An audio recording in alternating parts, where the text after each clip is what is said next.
Pessoal, continuando o vídeo então, agora a gente vai falar um pouquinho sobre respiração, tá certo? O que acontece? O que é respiração celular? É basicamente você pegar o açúcar que a gente consumiu na nossa alimentação, na cadeia alimentar, e o açúcar ele é uma reserva de energia. Então você precisa de uma série de reações que quebrem essa reserva de energia e te deem a energia para você usar, para você fazer as suas coisas, para você correr, caminhar, caçar, tudo bem? Bom, então o que acontece? A respiração celular, a mais comum, é a respiração aeróbia, ou seja, a respiração com oxigênio, tá certo? Não confundir com aeróbica, não é academia, tá? É aeróbia. Então, o que acontece? Essa respiração aeróbia, ela envolve quebrar um açúcar na presença do oxigênio para liberar energia e você produz como consequência a água e o gás carbônico, tá certo? Então, a gente quer a energia de volta. Para conseguir a energia de volta, a gente usa o oxigênio e o açúcar. E por consequência, sobra água e gás carbônico, que não era o objetivo. Tá certo? Bom, agora, o que é essa energia? Para onde vai parar essa energia? O nosso corpo, imagine que o nosso corpo, a gente tem grandes reservas de energia, que é o açúcar, que é muito rico, só que quebrar esse açúcar é muito demorado, tá certo? Então, quando a gente quebra o açúcar, tá me incomodando que tá faltando um acento aqui. Quando a gente quebra o açúcar, a gente acaba fazendo um processo muito lento. Então a gente precisa de uma forma de guardar essa energia de maneira rápida. Como é que a gente guarda essa energia de maneira rápida? A gente guarda numa molécula chamada ATP, tá certo? Essa molécula de ATP, imagina que ela é tipo um açúcarzinho, só que ela é bem pequenininha, tá certo? Ela não tem nem nada a ver a composição dela com a do açúcar, é um pouquinho mais a função mesmo, tá? Então a função dela é guardar energia, só que em pequena quantidade. A função do açúcar é guardar energia em grande quantidade, tá? O corpo deles não tem nada a ver, tudo bem? Agora, um pouquinho, velho. Agora, e aqui vem uma coisa importante. Aonde vai acontecer essa respiração? Tá? A respiração acontece, uma parte pequena dela, no citoplasma da célula, e a grande parte dela numa molécula, numa organela chamada mitocôndria. Tá? A mitocôndria, gente, é sempre fácil de achar nos desenhos, porque ela tem toda essa crista aqui bonita, ela parece não sei, parece um pãozinho francês, cheio de dobrinha, sei lá, um macarrãozinho parafuso. Então o que acontece? Ela é cheia de cristas, tá vendo? Ó? A superfície dela é muito comprida. Por que ela tem essa superfície toda enrugada aqui? Ó? Porque essa crista é muito importante para um processo que a gente vai ver daqui a pouquinho. Tá? Então, quanto mais superfície ela tiver nessa crista, mais ela faz esse processo que é essencial. Tá? Então, lembrando, a mitocôndria faz a maior parte da respiração aeróbia. Essa respiração aeróbia consome açúcar e oxigênio para gerar gás carbônico, água e ATP. Tudo bem? Isso é respiração celular. Tem a ver com a pulmonar? Tem, porque a gente precisa puxar esse oxigênio. O oxigênio que a pulmonar traz é esse aqui. O gás carbônico que a pulmonar leva é esse aqui. Tudo bem? Pessoal, para quem não está preocupado com o vestibular, essa foi a aula de hoje, espero que vocês tenham entendido, façam os exercícios. Para quem vai preocupar com o vestibular, segura na cadeira aí que agora a gente vai falar sério. Pronto, já comecei com terrorismo, certo? Vamos lá, calma que isso aqui é para assustar mesmo. Gente, biologia, quando você vai ver biologia a sério, tudo assusta. Pelo tamanho das reações, pela quantidade de nome, tá certo? Mas biologia não é decoreba, biologia é entender. Então vamos olhar esses processos passo a passo, que o raciocínio tem que fazer sentido. Tudo bem? Depois vocês me dão feedback se vocês gostaram dessa explicação mais complexa ou se acham bobagem e aí eu não faço mais. Vamos lá. Então o que acontece? Qual que é o princípio de toda essa complicação que a gente está vendo? O princípio é esse aqui. Ó. O açúcar ele é ótimo para guardar energia, só que demora muito para tirar a energia dele. Então você imagina que o açúcar é como se fosse um cheque, tá certo? Você pode colocar um valor enorme no cheque, mas não é qualquer lugar que você vai lá e troca ele, especialmente quando você está apressado. Então você está com um cheque de R$1.000, aí você vê um ônibus dobrando a esquina. Você já vai sair correndo e vai entregar o cheque para o cobrador? Não dá, tá certo? Então o ônibus está vindo, aí você vai, não, peraí, o ônibus está vindo, segura aí, eu vou no banco, entrego no caixa, pego as notas, volto, passou, tá certo? O ônibus já foi. Então, a gente precisa constantemente quebrar essa reserva gigantesca para conseguir passar essa energia para alguma outra forma de armazenamento que seja mais rápido e mais prático. Ou seja, tem que trocar esse cheque por um dinheiro mais fácil, tá? Então o que acontece? Quem que é esse dinheiro mais rápido? Quem que é essa molécula mais rápida de energia? É uma molécula que a gente chama de ATP. E se você olhar, ela aparece em várias vezes nessa reação. Tá certo? Então o que acontece? A gente vai olhar essas duas reações com calma. Por quê? Porque a respiração ela é feita em duas etapas. A primeira etapa, que acontece no citoplasma, ela é chamada de glicólise, que é a quebra da glicose. Certo? Aliás, né? Eu tenho a glicose aqui, eu vou quebrar ela, vou fazer a glicólise. Pronto, agora sim. Então, a glicólise é a lise, quebra da glicose. Tudo bem? E isso é feito em várias etapas, tá? A gente já vai ver isso com calma. Dentro da mitocôndria, a gente faz essa outra etapa, que é um ciclo, chamado ciclo de Krebs, que é onde gera a energia de verdade. Isso aqui é simbólico, tá, gente? Vamos lá, vamos olhar um por um. Antes da gente começar, vamos dar uma olhada nesse cara aqui que a gente está falando. Já que ele é tão famoso, tão importante, vamos analisar ele com calma. Esse ATP é uma sigla, tá certo? A sigla de adenosina tri-3-fosfato. Ah, mas tá falando fosfato e é um P aqui? Sim, é porque nós falamos em inglês, porque nós é chique, tá certo? ATF fica feio. Então, a adenosina trifosfato é uma adenosina com 3 fosfatinhos, tá certo? O que é a adenosina? É esse pedaço aqui. É uma adenina com uma ribose, tá? Isso precisa decorar? Não, isso aqui não precisa decorar tanto, não. Você tem que decorar a ideia, tá certo? Aliás, não tem nem que decorar, tem que entender a ideia do negócio. Então, como é que ela funciona? Eu tenho essa molécula, essa adenosina, que ela existe de duas formas. Ou ela está com 2 átomos de fosfato, ou ela está com 3. Por que isso faz diferença? Porque é nessa ligação com o terceiro fosfato que a gente vai guardar a energia, tá certo? Então o que acontece? Vamos imaginar que eu fiz a minha quebra do açúcar lá. A minha quebra do açúcar vai gerar um pouquinho de vai liberar um pouquinho de energia. Aonde que essa energia vai parar? Aqui nesse fosfato. Então, essa adenosina 2-fosfato, por isso que é ADP, ela vai pegar essa energia e vai grudar. A energia está aqui, ó. Certo? Aí depois o que acontece? Aí você precisa daquela energia, o busão está vindo. Não tem problema. Você quer pegar aquele ônibus? Solta esse fosfato aqui, pega a energia de volta. Olha ele aqui, ó. Certo? Solta esse fosfato aqui, pega a energia de volta. Não precisa desse. Tem um desenho bonito aqui. Pronto, entrou no busão? Beleza, pega aí esse chocolate do bolso aí, vamos comer. Comeu o chocolate? Quebrou o chocolate, né? Então, pega a energia do chocolate e usa para guardar aqui e fazer ATP de novo. Ai meu Deus, passei do meu ponto. Quebra o ATP e dá energia para o músculo correr. Chegou em casa e tem lasanha. Pega a energia da lasanha, gruda o fosfatinho de volta aqui. Fez sentido?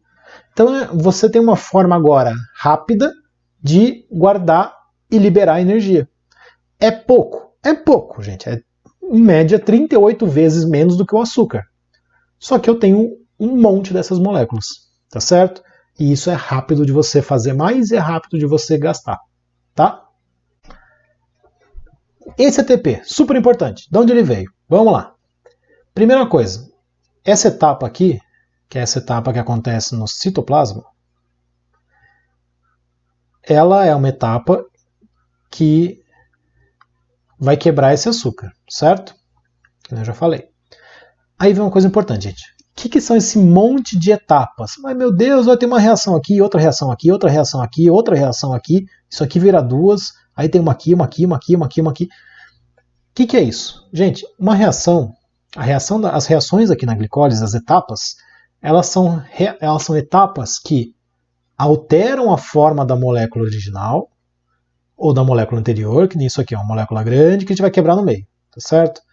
Ou então é a molécula original que a gente, a gente pode alterar a forma, a gente pode adicionar átomos ou a gente pode remover átomos, tá certo? Então reparem ó, que a gente inseriu um fosfato aqui, inseriu outro fosfato aqui. Porém, repare também que a gente está tirando hidrogênios. Ó. Eu tinha aqui uma molécula de uma substância chamada NAD e virou uma substância chamada NADH. O que é esse H que está aqui? É um hidrogênio. Tá bom? Então é o hidrogênio que deu da água. A gente está alterando a forma dela, adicionando coisas, removendo coisas. Para quê? Para eventualmente formar uma molécula chamada piruvato, certo? Esse piruvato ele é muito importante, porque é ele que eu vou mandar para a mitocôndria trabalhar, tá? Esse piruvato a gente já vai usar, e essa molécula de NAD, como ela está levando o hidrogênio de um lugar para o outro, a gente chama de um transportador de hidrogênio, tá? Guarda essa informação aqui no cantinho da cabeça, porque já vai ser muito importante. Isso aqui também. E, de quebra, a gente está cheirando aqui uns 2 ATPs. Agora, esse piruvato, falei que ele era importante, né? Para onde que ele foi? Ele foi lá para a nossa mitocôndria. Lá na mitocôndria, ele vai ser transformado numa outra molécula chamada acetil-CoA, tá certo? E eu sei que já está começando a assustar, porque já tem bastante nome. Então vamos lá. Que nomes você tem que guardar mesmo? Você tem que guardar o nome do açúcar, que é a glicose. Você tem que guardar que essa glicose, cada glicose gera 2 piruvato, que é quem sai da glicose. Tá? E é bom você guardar que esses 2 piruvatos vão se transformar em acetil-CoA. Quem que é o acetil-CoA? É a molécula que o ciclo de Krebs precisa para poder fazer a sua reação. É a molécula que a mitocôndria precisa para fazer o ciclo de Krebs, tá certo? Então esse acetil-CoA, ele é uma molécula que vai fazer parte desse ciclo. E por que isso é um ciclo? Repare que o acetil-CoA vai sofrer várias transformações. Uma coisa muito importante é que ele vai se ligar a uma molécula que foi o resultado disso aqui. Então olha que coisa estranha. Ele se liga com esse produto, sofre várias reações, forma esse produto, e esse produto se liga no próximo acetil-CoA. Repare que a gente está, então, reaproveitando parte do produto final. A gente não está aproveitando tudo, mas a gente está aproveitando uma boa parte dele. Tá certo? Isso quer dizer que fica cada vez maior? Não. Porque olha aqui no cantinho, ó. A gente está eliminando CO2. Lembra que eu falei lá no comecinho que parte da respiração é sair gás carbônico? É por isso que você solta gás carbônico. Porque quando você está quebrando as suas moléculas para gerar energia, uma das quebras libera essa molécula, a outra aqui, ó. Libera essa molécula de CO2, tá certo? Então você nunca reparou que você puxa oxigênio e solta CO2? De onde veio esse carbono que você está jogando para fora? Veio daqui do açúcar, tá certo? Então todo esse gás que você está soltando é açúcar que você transformou, tá? Bom, onde que isso aqui vai acontecer? Naquelas cristas da mitocôndria que eu mostrei. Lembra que eu mostrei mitocôndria toda cheia de dobrinha? É nessas dobrinhas que a gente vai fazer boa parte disso daqui, tá? Agora, qual que é o resultado desse ciclo de Krebs? Tem 2 resultados importantes. Um óbvio, que por curiosamente não é tão importante, que ele vai liberar um pouquinho de ATP também. O gás carbônico, famosíssimo, muito importante no ciclo do carbono, no aquecimento global e por aí vai. E mais desses transportadores de hidrogênio, certo?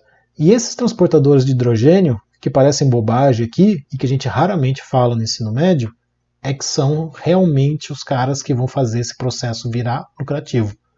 Porque até agora, se você for fazendo as contas direitinho, até agora tá uma miséria isso aqui, certo? Foi 2 ATP na glicólise, 2 ATP no ciclo de Krebs, que pobreza, gente. Só que tem um porém. Essas moléculas de NAD e FAD, elas são moléculas muito importantes, por quê? Lá nas dobrinhas da mitocôndria, existe uma coisa que chama-se cadeia respiratória. Tá? Então, o que é uma cadeia respiratória? É uma série de reações. Eu falo um nome bem feio aqui, mas isso aqui você vai ver na química, não é para você se preocupar agora. O professor de química vai ter que se virar para ensinar isso. De oxidorredução. Tá? Provavelmente o professor de química vai te ensinar isso no 3º ano. Posso estar errado, pode ser agora, tomara que seja. Mas o que é uma reação de oxirredução? Uma reação que a gente tem elétrons sendo transportados de um para o outro, um vai receber, o outro vai doar. Não é para agora, não é a gente que vai ver isso. Tá?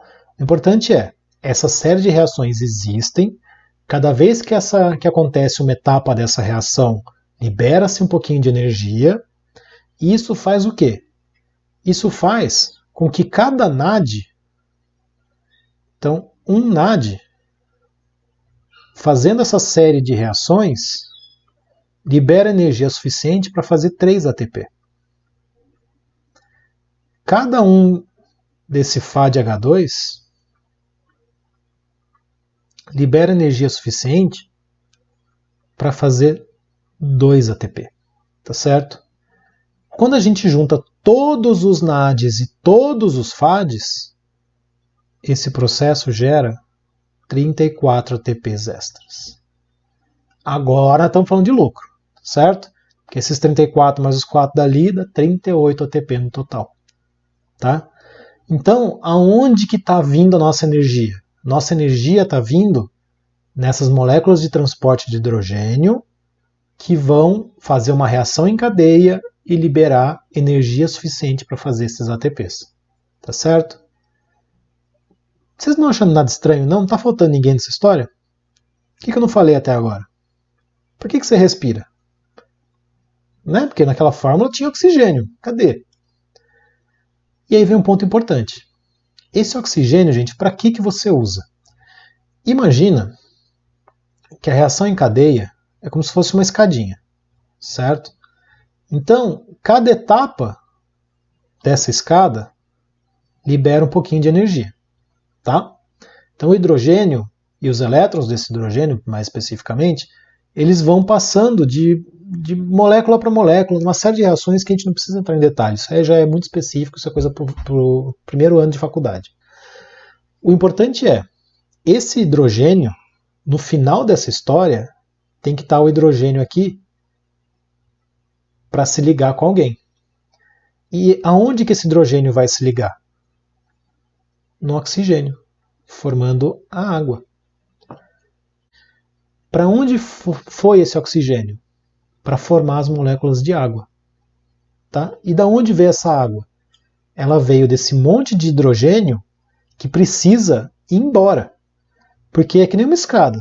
Se eu tenho o final da escada travado aqui, imagina que você está descendo uma escadaria e indo para o refeitório. Uma escada rolante. Se alguém para na escada, o resto não consegue atravessar. Então eu preciso desse oxigênio aqui para receber esse hidrogênio e continuar o processo com o próximo hidrogênio que eu trouxer.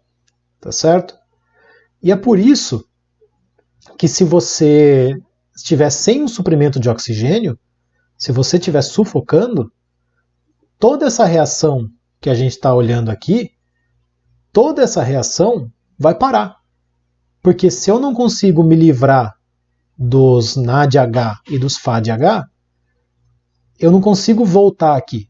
Repara que a mesma coisa que o ATP e o ADP faziam, esse NADH e esse FAD faz. Então o que acontece? Repara aqui. Ele é um NAD que vai virar um NADH. Ou seja, eu tenho aqui Vou fazer na outra que tem mais espaço. Eu tenho uma molécula de NAD que está aqui de boa. Ela vai lá no ciclo de Krebs, recebe um H, vira o NADH. Aí ela vem aqui na crista, entrega esse H, perde o H, volta a ser NAD. Volta no ciclo de Krebs, ganha um H, vira NADH. Vem aqui na crista, porque ela não gosta de ficar com esse H, entrega ele, volta a ser NAD. Se eu não tiver o oxigênio para pegar o hidrogênio daqui, essa reação para. Se essa reação para, eu não consigo me livrar disso aqui. Então eu começo a ficar cheio. Eu começo a ficar cheio desse cara. Certo? Se eu estou cheio disso aqui e eu não tenho isso aqui, como é que eu vou continuar essa reação? Fez sentido? Então você precisa respirar o tempo inteiro para ter oxigênio o tempo inteiro, para receber esse hidrogênio o tempo inteiro e liberar esse cara aqui para ele voltar a fazer parte da reação. Tá? E se eu não tiver o oxigênio? Bom, aí você tem duas saídas. Geralmente, elas acontecem em seres vivos distintos. Nós temos alguns seres vivos que respiram sem oxigênio. É o que a gente chama de respiração anaeróbia. De novo, não é respiração anaeróbica, não tem academia aqui. Mas essa reação anaeróbia, ela é uma reação que eu vou usar outro cara para pegar o hidrogênio. Geralmente eu vou usar um elemento que seja menos eficiente do que o oxigênio. Então, o mais comum para a gente fazer respiração anaeróbia é, em vez de eu juntar esse hidrogênio com o oxigênio, eu usar alguma espécie de nitrogênio para fazer isso.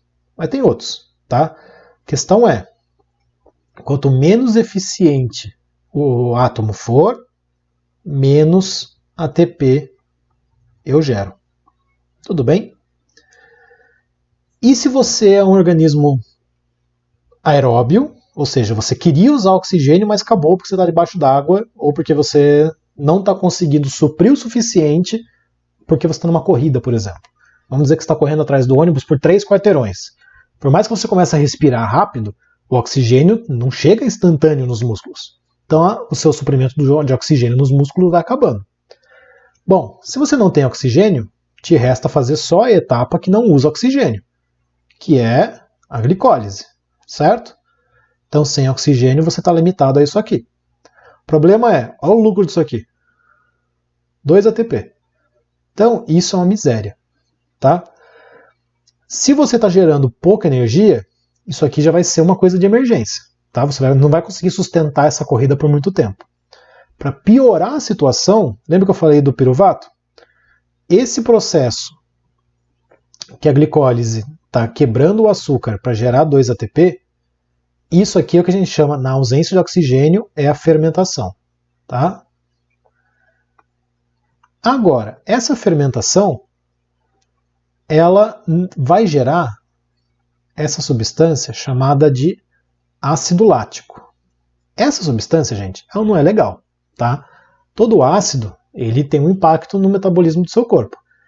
Esse ácido, ele vai ter um grande problema, que é o seu corpo, um excesso dele pode te levar a cãibra e aí você vai tentando se livrar dele para não ter cãibra, só que você vai juntar tudo isso num órgão só que está filtrando esse negócio. Então é por isso que você tem aquela dor do lado que acontece quando a gente faz muito exercício de explosão, tá certo? Gente, isso é respiração celular e a fermentação. Isso é respiração anaeróbia. Isso aqui é basicamente o mais complicado que a gente pode chegar no ensino médio, tá? Me deem um feedback se vocês gostaram da explicação, se deu para acompanhar. Pause quantas vezes precisar, assista de novo quantas vezes precisar, mas me digam aí se vocês querem mais disso ou se eu me mantenho na parte básica mesmo, tá? Recapitulando então, a parte complexa. A respiração celular, ela acontece em 2 etapas. A primeira no citoplasma é a glicólise, que vai quebrar aquela molécula de açúcar em algumas moléculas menores. Essa quebra gera ATP, que é uma molécula pequenininha de energia que consegue pegar energia rápido e devolver energia rápido, em pequenas quantidades. Essa glicólise também vai liberar um NADH, que é um transportador de hidrogênio, que vai ser importante depois, e vai gerar o piruvato, que é uma molécula rica de energia ainda, e que eu posso levar para a mitocôndria e quebrar e ganhar energia para burro, tá certo? E se eu não puder levar para a mitocôndria? Aí eu me limito à fermentação, que é você quebrar essa glicose e fazer um pouquinho de ATP só, tá? E se eu conseguir levar para a mitocôndria? Bom, aí o negócio fica bom, porque lá na mitocôndria eu vou transformar o piruvato em acetil-CoA. Esse acetil-CoA eu vou ligar a molécula que saiu do ciclo de Krebs, vou refazer esse ciclo de novo, e aí eu consigo produzir um monte de molécula de transporte de hidrogênio, consigo liberar o CO2 que eu não quero, e gera um pouquinho de ATP. E por que eu quero esse monte de transportador de hidrogênio? Eu quero esse monte de transportador de hidrogênio porque ele faz uma reação nas cristas da minha mitocôndria, e essa reação nas cristas da mitocôndria, essa reação da cadeia respiratória, ela libera energia suficiente para eu produzir bastante ATP. E com isso eu consigo uma quantidade razoável de ATP por glicose, por açúcar. Tudo bem? E por que a gente tem que respirar oxigênio? Porque você precisa do oxigênio para poder pegar esse hidrogênio que você entregou lá na cadeia. Tá certo? E abrir espaço para outro hidrogênio participar. Gente, eu sei que não é fácil, mas para quem quer brigar para um vestibular sério, é importante. Tá? Qualquer dúvida, me manda mensagem na hora que vocês precisarem. É um prazer ajudar vocês com conteúdos complexos. E eu sei que não é fácil. Pessoalmente, eu odeio bioquímica do fundo do meu coração. Por mim, isso aqui caiu no oceano e sumia. Mas é importante. Tá? Já cai no primeiro ano de faculdade. Um abraço, bom estudo para vocês.